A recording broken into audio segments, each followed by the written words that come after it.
Good morning friends और welcome to the prelims booster session. आज का पहला टॉपिक है free air time for political parties. Topic politically important है आपके। कर्नाटका के असेंबली इलेक्शंस में पॉलिटिकल पार्टीज़ को फ्री एयर टाइम दिया गया पब्लिक ब्रॉडकास्टर्स पे, ऑल इंडिया रेडियो पे, दूरदर्शन पर इलेक्शंस के टाइम पर। तो 6 रिकॉग्नाइज्ड नेशनल पार्टीज़ को 1 रिकॉग्नाइज्ड स्टेट पार्टी को जो है फ्री एयर टाइम दिया गया था पब्लिक ब्रॉडकास्टर पे, और उनको 45 मिनट के आसपास जो है एवरेज जो है टाइम एलोकेट किया गया था। बेसिकली टाइम किस पर डिपेंडेंट होता है? जितना आपका प्रीवियस पोल्स में आपकी परफॉर्मेंस रही है। ठीक है। अब 1995 में सुप्रीम कोर्ट ने ऑर्डर दिया था कि जो एयरवेव्स हैं वो पब्लिक प्रॉपर्टी है, ग्रेटर पब्लिक गुड के लिए वो जो है उसको वो सर्व कर सकते हैं। इसीलिए फ्री एयर टाइम देने का कंसेप्ट जो है वो प्रिंसिपल लाया गया, जिसका मतलब ये था कि हर एक पार्टी को एक इक्वल प्लेटफॉर्म मिलेगा एयर स्पेस पर, ताकि एक लेवल प्लेइंग फील्ड हो जाए इलेक्शंस में। ठीक है, ऐसा नहीं कि सिर्फ रूलिंग पार्टी जो है वो ज़्यादा पब्लिक ब्रॉडकास्टर पर दिख रही है, एज़ कम्पेयर टू दैट सारी पॉलिटिकल पार्टीज़ को इक्वल स्पेस मिले। अब इंडिया में क्योंकि पैटर्न ऑफ ओनरशिप जो है मीडिया हाउसेस की इस तरह की है कि पब्लिक जनरली एक ओपिनियन बना लेती है कि ये पर्टिकुलर जो मीडिया है ये एफिलिएटेड है किसी पर्टिकुलर पार्टी से। तो इसीलिए जो है इलेक्शन कमीशन जो है वो पैनल डिस्कशंस जो है वो अरेंज करते हैं आकाशवाणी या फिर डीडी पे। ठीक है, तो एक एक्सीलेंट प्लेटफॉर्म मिल जाता है पार्टीज़ को अपना व्यू रखने का, डिबेट में क्रिटिसाइज़ करने का एक दूसरे को, पॉलिसीज़ और मैनिफेस्टोज़ को। अब इसका लीगल बेसिस भी है। रिप्रेजेंटेशन ऑफ पीपल एक्ट 1951 जो है उसमें 2003 में एक अमेंडमेंट की गई, स्टेचुटरी बेसिस दिया गया इस पर्टिकुलर प्रोविज़न को कि फ्री एयर टाइम जो है पॉलिटिकल पार्टीज़ को इलेक्शंस के टाइम पर मिलेगा। ठीक है। अब कौन से इंस्टीट्यूशंस इन्वॉल्व होते हैं इसमें? तो of course election commission of India जो है वो रिस्पॉन्सिबल है इस प्रोविजंस को जो है इन्फोर्स करवाने के लिए।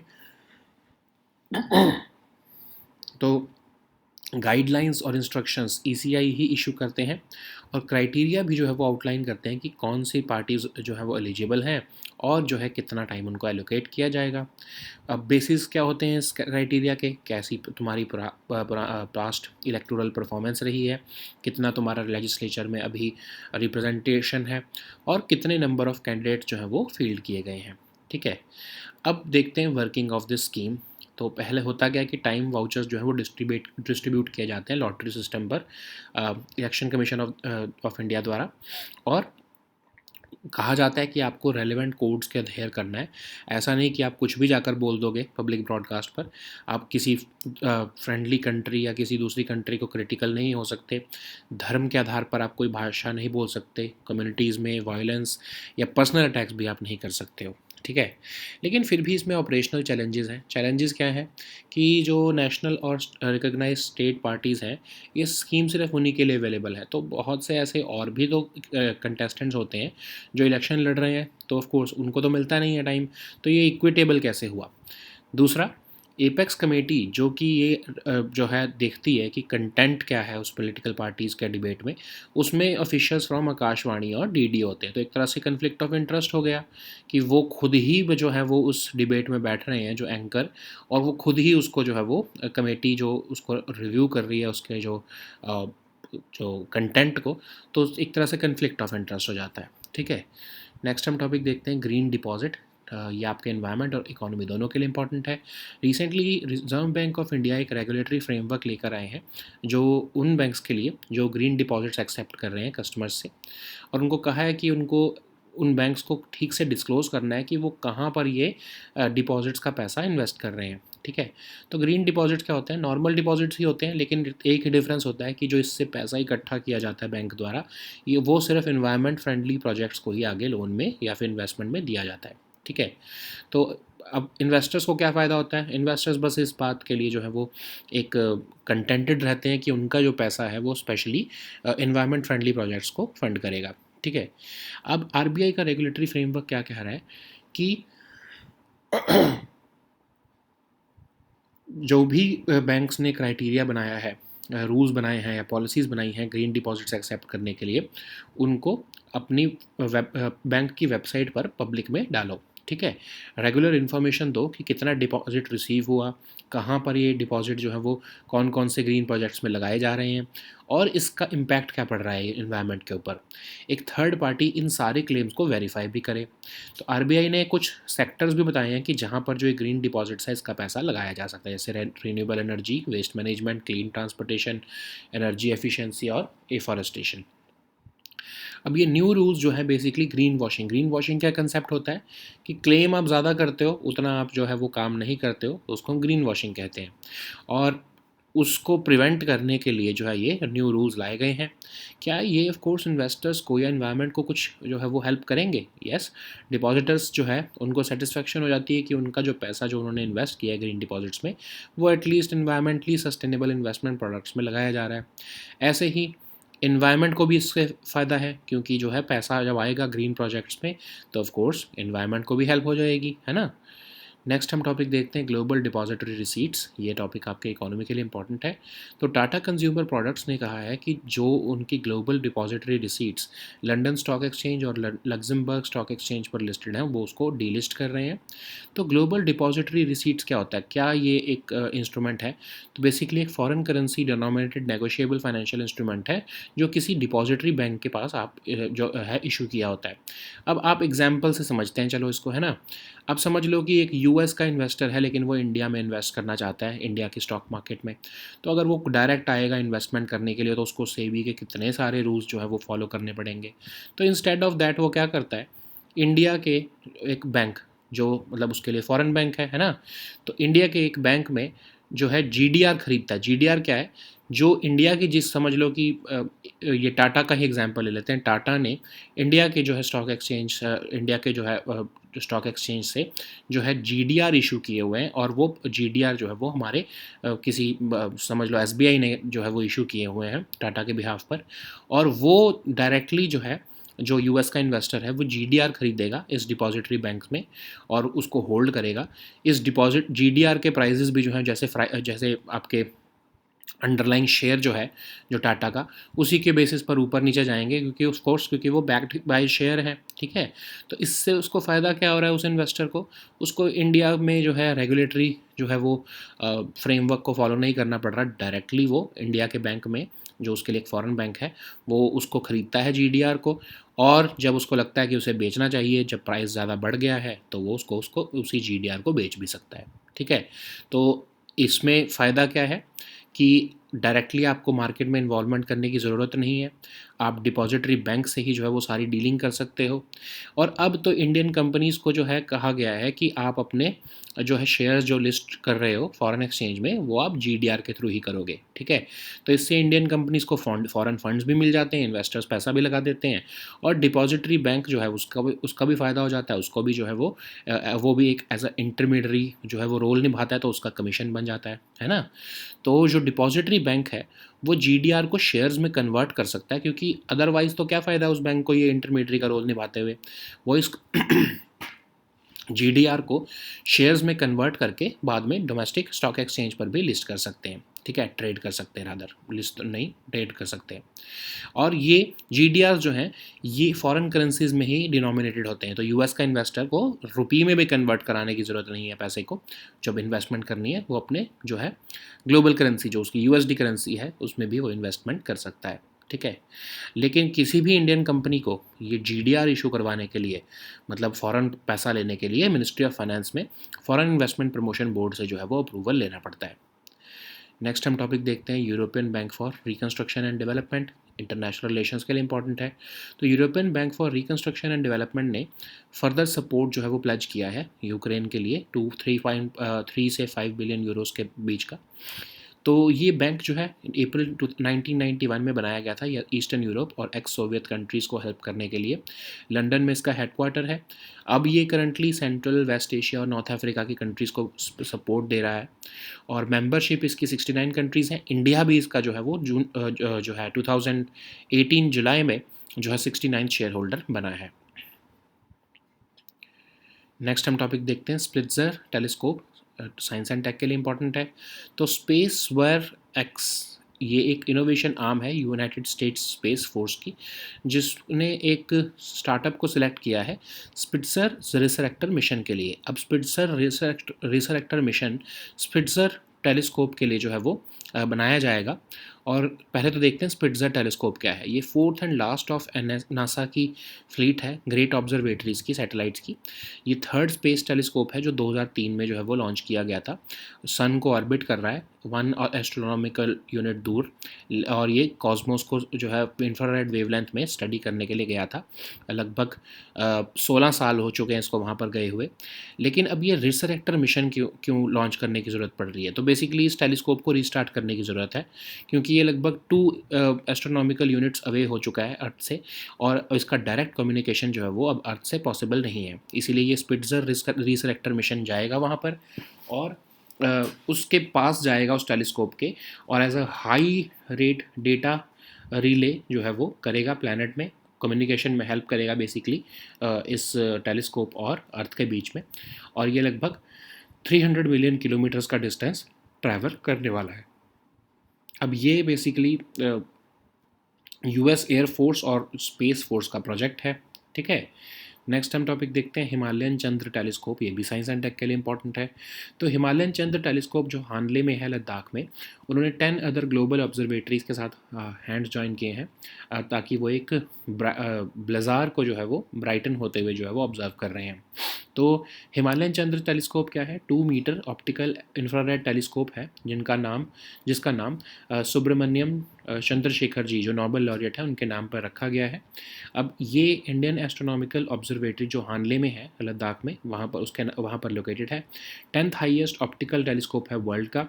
ठीक है, अब ब्लेज़र क्या होते हैं? ब्लेज़र एक टाइप ऑफ गैलेक्सी है जो कि एक ह्यूमंगस ब्लैक होल से पावर्ड है, और ये बहुत ज़्यादा हाईली एनर्जी जो है पार्टिकल्स और रेडिएशन एमिट कर रही होती है, including gamma rays, X rays और रेडियो वेव्स। नेक्स्ट हम टॉपिक देखते हैं INS वागशीर। तो सिक्स्थ ये टॉपिक आपके सिक्योरिटी के लिए इंपॉर्टेंट है।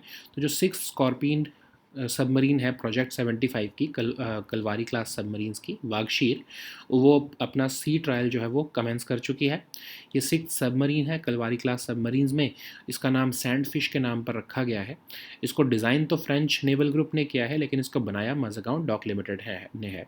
ठीक है, अब कलवारी क्लास सबमरीन्स क्या हैं? डीजल इलेक्ट्रिक अटैक सबमरीन्स, हमने कई बार इसके बारे में डिस्कस किया है। और ये technology transfer agreement with French firm naval group के साथ जो है करने के बाद इंडिया में ही कंस्ट्रक्ट की गई हैं। सुपीरियर स्टेल्थ फीचर्स हैं इसके, और ये टॉर्पीडोज़ और एंटी शिप मिसाइल्स जो है वो अटैक करने के लिए कैपेबल हैं। नेक्स्ट हम टॉपिक देखते हैं Indian renewable energy development agency. Environment के लिए टॉपिक इंपॉर्टेंट है। मिनिस्ट्री ऑफ फाइनेंस ने रिसेंटली बिड्स इनवाइट किए हैं एक एडवर्टाइजिंग एजेंसी की, क्योंकि वो आयरेडा को जो है वो डिसइन्वेस्ट करना चाहते हैं। तो आयरेडा जो है वो एक नॉन बैंकिंग फाइनेंस एजेंसी है रीन्यूएबल एनर्जी सेक्टर के लिए स्पेसिफिकली, और इसको नॉन बैंकिंग फाइनेंशियल इंस्टीट्यूशन 1981 में रजिस्टर किया गया है, पब्लिक लिमिटेड ऑफ कोर्स। ठीक है, तो एक पब्लिक फाइनेंशियल इंस्टीट्यूशन है ये, और ये प्रमोशन, डेवलपमेंट या फिर फाइनेंशियल असिस्टेंस का देने का काम करती है न्यू और रीन्यूएबल सोर्सेज ऑफ एनर्जी से रिलेटेड प्रोजेक्ट्स में। ठीक है, so now let us see all these topics in English. So the first topic is free airtime for political parties. This topic is important for your polity section. So in the recently concluded Karnataka Assembly elections, political parties were given free airtime on public broadcasters like All India Radio and Doordarshan. So you know that 6 recognized national political parties and 1 recognized state party was given the free airtime on public broadcasters. So a base time of about 45 minutes was allocated to each party. And additional slots were given based on the performance in their previous polls. So what is the need to give this benefit to political parties? So since 1995, when the Supreme Court held that airwaves are public property and can be used for greater public good, so the concept of providing free airtime emerged, and the principle aims to now ensure that all political parties have level playing field in the elections. So Election Commission of India gives opportunity of two panel discussions aired by Akashvani and Doordarshan, and this becomes an excellent platform for these political parties to debate and criticize each other's policies and manifestos. So, what is the legal basis of this scheme? Of course, through a 2003 amendment to the Representation of People's Act, providing free airtime for political parties during election was given a statutory basis. So, Election Commission of India is responsible for enforcing these provisions. So, they issue certain guidelines and instructions. For example, they outline the criteria for determining the eligibility and allocation of free airtime. So, what is the criteria based upon? Past electoral performance, representation in the legislature, and the number of candidates which are fielded by this political party. So, how does this scheme work? So, time vouchers are allotted to the political parties based upon the lottery system, and they have to make sure that they are adhering to all the relevant codes during elections. They should not be criticizing any foreign country. They cannot attack religion, communities, or incite violence and make personal attacks during these discussions. So, what are the challenges here? So, only the national and recognized state parties are given this platform, and but you know that there are certain other candidates also who fight elections, but they are not given this chance. So, how can you claim that this is truly equitable? Also, there is conflict of interest. The officials from Akashvani and DD, they also form part of that apex committee, which scrutinizes the content of the debate, even though they themselves sit in the discussion. Okay, so how can they be part of this apex committee which is scrutinizing themselves only? Okay, so the next topic is green deposit. This topic is important for environment and economy topic both. So recently RBI has came up with a regulatory framework for banks to accept green deposits from customers. They have to disclose now how these banks have to disclose now how they are investing these deposits. So anyways, what are green deposits? So basically they are regular deposits, but the major difference here is that the banks are promising that they will be using this money to fund uh, only environment friendly projects. So basically the investors money is being put into environmentally sustainable projects, and RBI has given a regulatory framework for it. That's why. So first of all, banks have to come up with set of rules and policies, and of course they have to make it public on their bank's websites regarding this that the provisions that we are going to accept these green deposits, and uh, we are going to invest it in of course the green projects. So they will have to regularly inform the public about the amount of green deposits that they have received, how these deposits were allocated to various green projects, and what has been the impact of it on the environment. Also, a third party audit will also have to be done. RBI has also come up with the sectors which are for these green deposits to invest. For example, renewable energy, waste management, clean transportation, energy efficiency, and afforestation. So these new rules basically want to prevent greenwashing, which is of course a phenomena in which you are making misleading claims that you have made this much positive environmental impact, even though you have made little or none. So will green deposits help the investors or depositors? Yes, depositors will be contended that their money is being used in environmentally sustainable investment products. Similarly, of course, for the environment also, when green projects get money, this will be beneficial for the environment. Okay, so the next topic is global depository receipts. This topic is important for your economy section. So Tata Consumer Products have recently said that they will be delisting their global depository receipts from the London Stock Exchange and Luxembourg Stock Exchange. So what are these global depository receipts? So basically these are foreign currency denominated negotiable financial instruments which are being held by a depository bank, and this allows the foreign company to raise shares, and these shares are deposited in this depository bank account. So basically what happens here is that, like, let's understand this with an example. Suppose that a US investor wants to invest money in, let's suppose, this Tata company only in India. Okay, so if he has to invest money directly in Tata, what would happen is that he would have to comply with so many things which are the rules of SEBI. Also, he would have to convert his US dollar into rupees to invest in India, to invest in an Indian company. So instead of that, what he would do is he would approach, let's suppose, SBI, the depository bank, and he would just buy the GDRs which are issued by this company, Tata. Okay, so GDRs would be denominated in US dollars only. So the US investor would have the ease of investment. He did not have to go through all the rules of investment in India, and he can purchase this through the depository bank, and he can hold it as long as the prices of as long as he wants to hold, because this GDR would also fluctuate like the underlying share of Tata, and this value of GDR would be depending upon the value of share only. Okay, so that's how he would make money. If of course the price of share goes up, of course the price of GDR would also go up, and the investor would be able to sell it to make profit. Okay, so basically this is a mechanism which helps Indian companies to get foreign funds. The depository bank, it can convert this GDR, this SBI can any day convert this GDR into shares, and trade them on domestic stock exchange also. Okay, so before any company can issue GDRs, it has to take approval from the Ministry of Finance and Foreign Investment Promotion Board also. So the next topic is European Bank for Reconstruction and Development. This topic is important for your international relations. So European Bank for Reconstruction and Development has pledged further support to war-torn Ukraine with plans to increase its capital by 3 billion to 5 billion euros.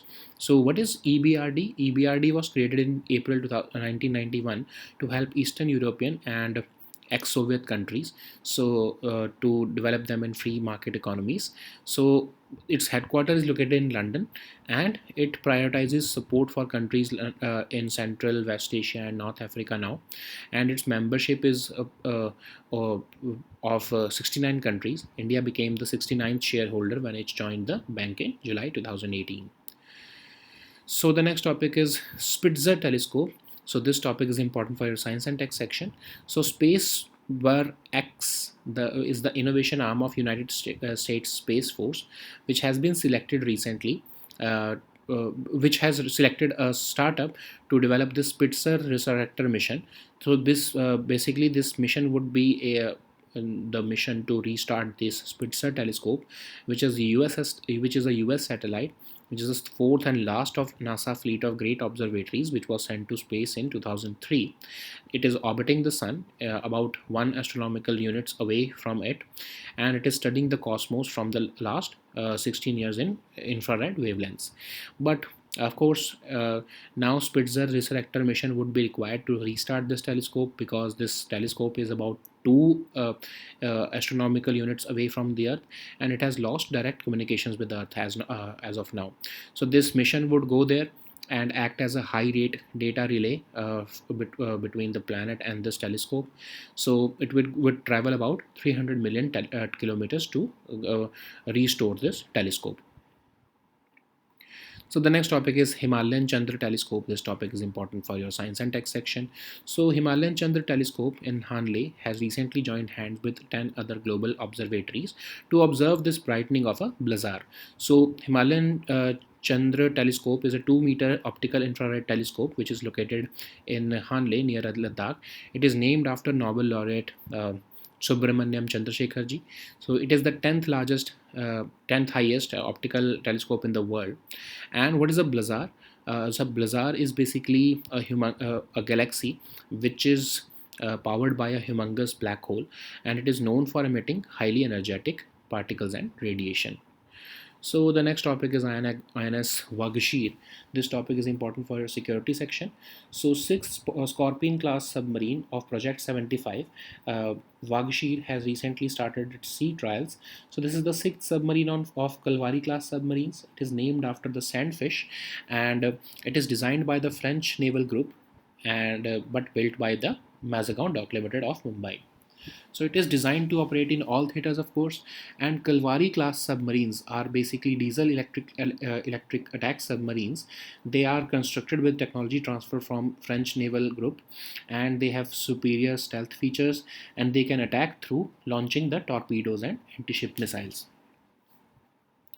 So the next topic is Indian Renewable Energy Development Agency. This topic is important for environment section.